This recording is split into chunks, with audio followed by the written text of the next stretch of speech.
Unpacking Project 2025, a progressive perspective. Introduction class, let's talk about Project 2025, a plan we cannot afford to ignore. This initiative, launched by the Heritage Foundation, aims to radically change the U.S. government by shifting control to the executive branch.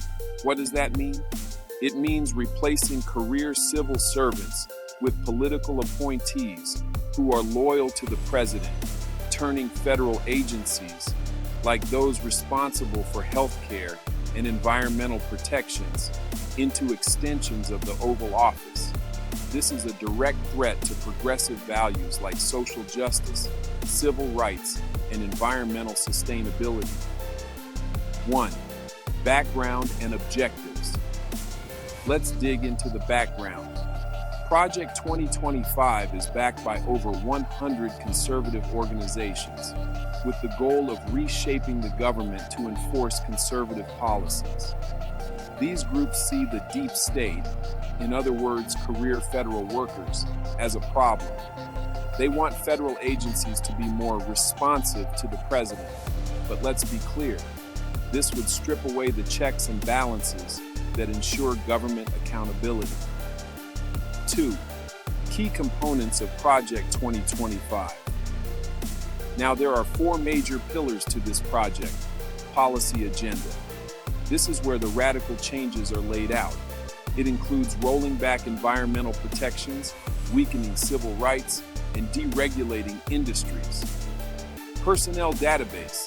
They plan to replace civil servants with 50,000 hand-picked conservatives who would enforce these new policies. Training.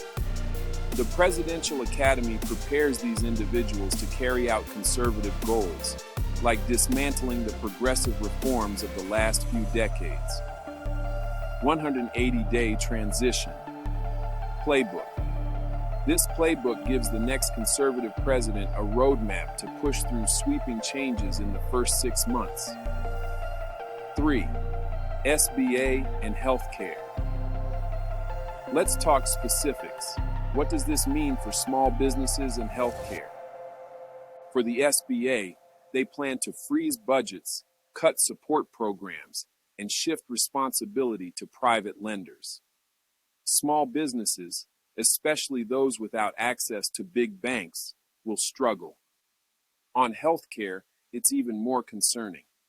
They want to introduce work requirements for Medicaid, cap lifetime benefits, and privatize Medicare, all while cutting abortion protections and LGBTQ+ healthcare rights. 4. Progressive implications. If you're progressive, this is troubling. Let's break it down. Social justice. They're attacking DEI programs that promote diversity, equity, and inclusion. They also plan to reduce protections for marginalized groups. Economic equality. Their policies favor the wealthy, widening the gap between rich and poor. Environmental sustainability.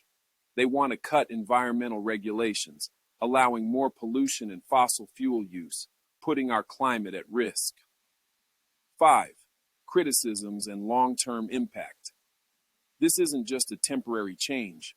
Project 2025 is built to ensure conservative dominance for generations. Critics argue that their reliance on the unitary executive theory would give the president unchecked power over federal agencies. This would fundamentally change how our government functions, giving one branch far too much control. Conclusion. So, class, Project 2025 is more than a policy proposal. It's a plan to dismantle progressive gains and consolidate power in ways that threaten democracy, civil rights, and environmental protections. As progressives, we need to be aware of the stakes. It's not just a political fight. It's about the future of our country.